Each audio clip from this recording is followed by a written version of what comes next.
All right, let's get into it. Today, we are peeling back the layers on one of Marvel's most fascinating, most complicated characters, Wanda Maximoff, aka the Scarlet Witch. If you've seen the movies or the TV shows, you know her as an absolute powerhouse. I mean, she's this reality-bending, chaos magic-wielding hero, or sometimes villain, who can literally rewrite existence. She's become a huge fan favorite, a total force of nature. But here's the question. Was she always this incredibly powerful, self-defined character? Well, the answer is way more complicated than you'd think, and it actually pulls us deep into the cultural battles of the last 60 years. So first, let's just ground ourselves in the Wanda we all know and love today. You've got hit shows like WandaVision and movies like Doctor Strange and the Multiverse of Madness. They've totally cemented her status as a top-tier character, really digging into her grief, her power, and her motherhood in ways that a ton of people connect with. But a 2023 thesis from Madison M. Kuba at the University of Nevada, Las Vegas, makes this really startling argument that this modern, complex hero we see now, she's built on decades of comic book storylines that were, and I quote, blatantly anti-feminist and sexist, often turning Wanda into the villain for her own trauma and emotions. So to really understand the Scarlet Witch of today, we have to rewind. We've got to go all the way back to the beginning and look at the world she was created in. Okay, so Wanda first shows up in 1964. This is right when second-wave feminism is really starting to pick up steam. Kula's research argues that her comic storylines pretty much ran right alongside these real-world movements for women's rights, and a lot of the time seemed to be actively pushing back against them. This quote from the thesis just nails her early characterization. When she first appeared, both as a villain and later as an Avenger, she wasn't this powerhouse we know, not even close. She was often written as this passive character who always needed to be saved.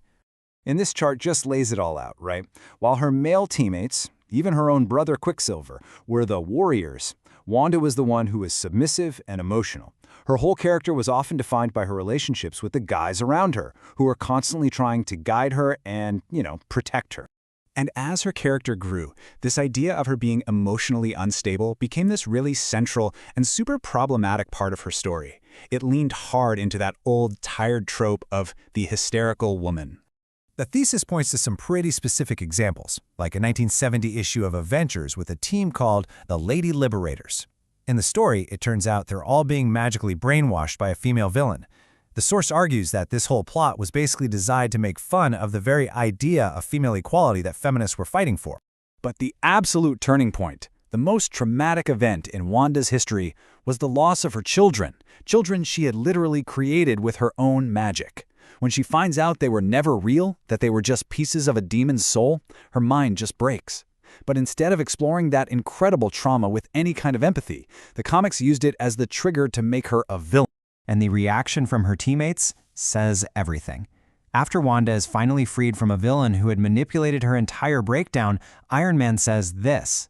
Think about that phrasing. It implies that being a victim was some kind of choice she was making. Kuba's research actually links this attitude to a political backlash against feminism that was happening at the time, one that often painted victims as weak or dependent.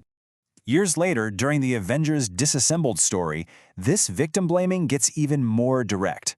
Doctor Strange doesn't point to the decades of trauma and manipulation that Wanda went through. Nope. Instead, he blames her own instability and her violent past. He's basically blaming her for her own suffering. This whole journey from a traumatized woman to a villain who could break the world, that wasn't just some random comic book idea. The thesis argues it taps into a much older, much deeper cultural fear of powerful women. So, to really get the history here, the source brings up something called the one-sex model. This was this ancient belief that women weren't a separate sex, but were just flawed, imperfect versions of men.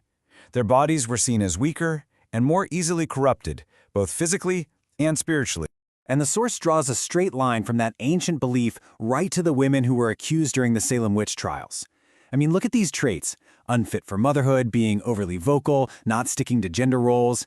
This historical fear is mirrored perfectly in Wanda's story, where her unconventional magical motherhood is seen as illegitimate, and her grief over losing it is the very thing that makes her so dangerous. And it all comes to a head in two of Marvel's biggest events ever. In Avengers Disassembled and House of M, Wanda's personal grief isn't just a character beat, it's weaponized into a cosmic-level threat. Her rage literally shatters reality and wipes out most of the mutant population. Her pain becomes the entire world's apocalypse. But, and this is a really big but, that's not where her story ends. In the last few years, both in the comics and on screen, we've seen a massive shift, a real reclamation of Wanda Maximoff. And you can't get a better symbol of this change than her new job title. It was just announced that Wanda is set to become the new Sorcerer Supreme. That means she's the planet's #1 magical defender, a title Doctor Strange held for ages. This is a huge deal, putting her right at the top of the food chain in the Marvel Universe. So when you step back and look at the whole arc, it's just staggering. She started out as a passive damsel, was twisted into a hysterical villain defined by her trauma, and now she's finally being reclaimed. Modern stories are reframing her past, not as proof that she was always unstable, but as a history of surviving incredible abuse, which allows her to finally be seen as one of the most powerful and capable heroes anywhere. Which kind of leaves us with one last question. When you look back at her whole, messy, complicated history, what's the real takeaway? Is her story a cautionary tale about how pop culture has treated powerful women for decades? Or is it a testament to a character's incredible ability to persevere, to grow beyond a troubled past, and finally write her own story? You know, maybe it's both.